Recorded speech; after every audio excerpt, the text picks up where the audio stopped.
Вакцины помогли человечеству победить болезни, которые столетиями уносили миллионы человеческих жизней. Вот примеры того, как вакцины изменили нашу жизнь. Оспа. Столетиями медики искали способы борьбы с ней. Только в 20 веке эта болезнь унесла жизни 300 миллионов человек. Пока Всемирная организация здравоохранения в 1967 году не начала массовую вакцинацию. На сегодняшний день оспа – единственная полностью ликвидированная болезнь человека. Полиомиелит – болезнь, которая поражает в основном детей в возрасте до 5 лет и ведет к пожизненной инвалидности или даже смерти. В 1988 году начались программы ВОЗ по искоренению полиомиелита во всем мире. Результаты продолжающейся кампании – 1,5 миллиона человек остались в живых, 18 миллионов могут ходить. Корь является крайне заразной, тяжелой болезнью вирусного происхождения.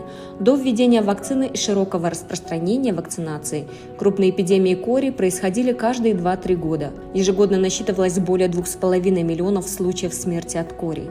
В 2019 году корь унесла более 208 тысяч жизней. Побороть эту заразную болезнь нелегко, так как коллективный иммунитет появляется, когда привиты 95% населения.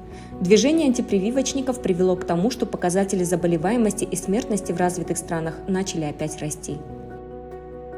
COVID-19. К середине 2022 года пандемия убила почти 6,5 миллионов человек по всему миру. За 2 года фармацевтические компании разработали и продолжают разрабатывать десятки видов вакцин от коронавируса. 11 вакцин одобрены Всемирной организацией здравоохранения.